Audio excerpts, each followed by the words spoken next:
Right, hi everyone, welcome back. Now, before we get started, please remember to subscribe for weekly videos. Usually I'll do a weekly portfolio update on Trading 212, my ISA in the UK. And yeah, let's get started.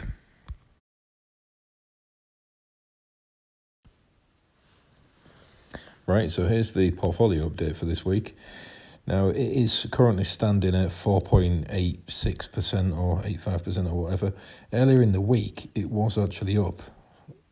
Well, where it was like 7%. Yeah, very strange. It's definitely taken a bit of a tumble this week, and definitely seen a lot more red. AT&T has dropped back under $30, which usually would be a time I'd be pouring money in. I already hold quite a decent position in AT&T in a different account, but I could be tempted to put a little bit more money in that.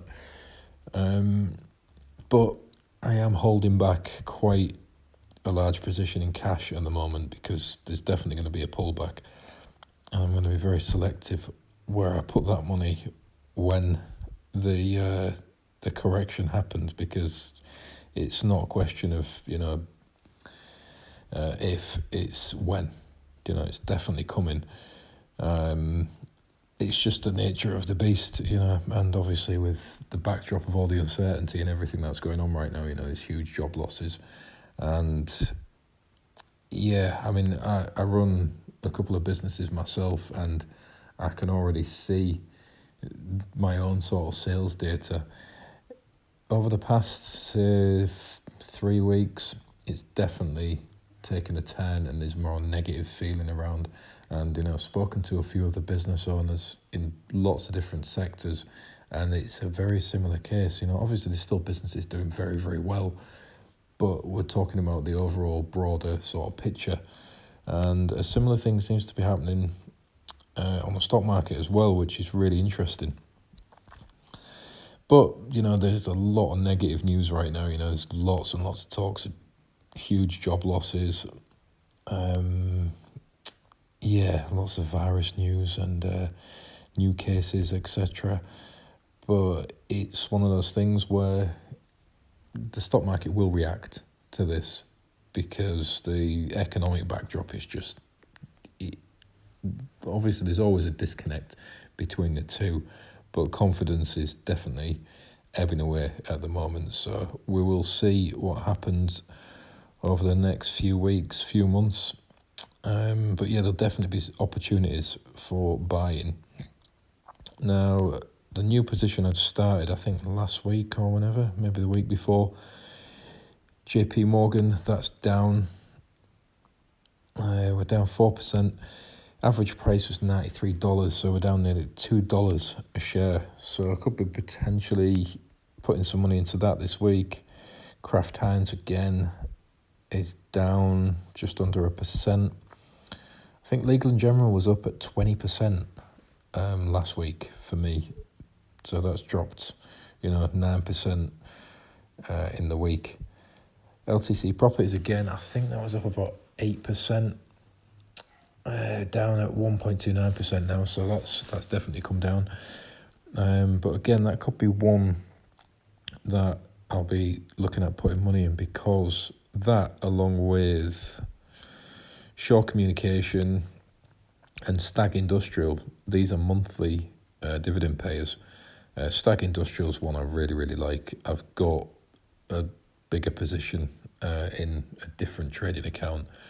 It's really, really good. Amazon are one of their major customers. I think it's about 50% of their business is all e-commerce. So regardless what sort of goes on, these sort of businesses are still going to be up and running.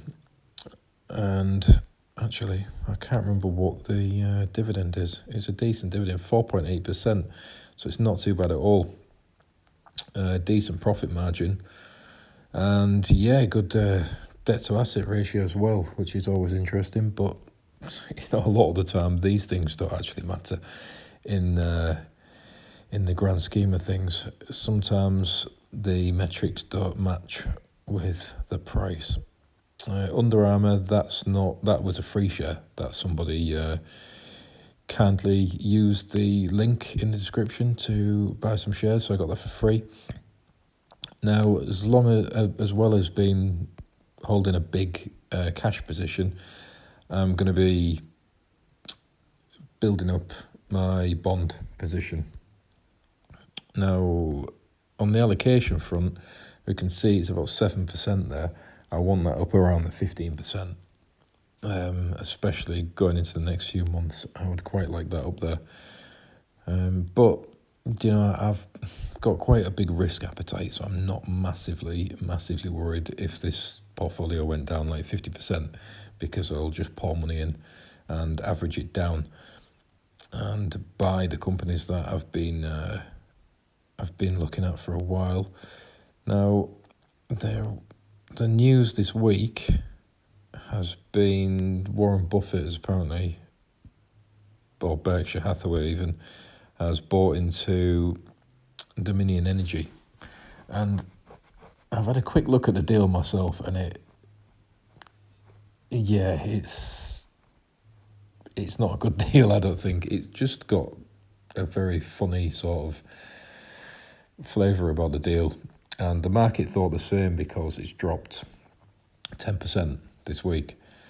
And a lot of the sort of profitable aspects of the business have been sold off, and it's just a very, very strange deal.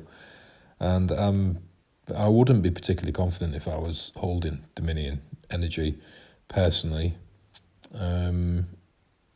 Probably okay in the long run, but I just don't like, sort of asset stripping for the sake of it there, just for a couple of billion. I know it says a couple of billion, but it's a couple of billion that in the short term, that's money that's lost in the long term. But that was the sort of standout news I'd seen this week. But I tend to stay away from the news really, and sort of just go for the more boring companies, so to speak. But other than sort of PayPal, which is up 63%, which is just crazy, the rest have just been, and Pinterest obviously, that's a big one, nearly 50%, and oil, 70%. But there's definitely a lot more red creeping in to the portfolio now, and across the broader sort of stock market. I think the FTSE was back down about 6,000 points today, so it's definitely starting to have a pullback. Whether this is the start of a correction or a crash, who knows? That'll probably come out in the next couple of months or whatever. But again, nobody really knows. We just know it's definitely coming, because regardless of what's going on right now, it would be coming anyway. It's just, it's the law, like umbrella theory. It's just the natural law and the natural cycle of an economy. That's just how it works. And no amount of printing money is going to stop that. It will happen eventually. But other than that, that's sort of the update for this week. And hope you're all keeping well, and I'll speak to you all soon.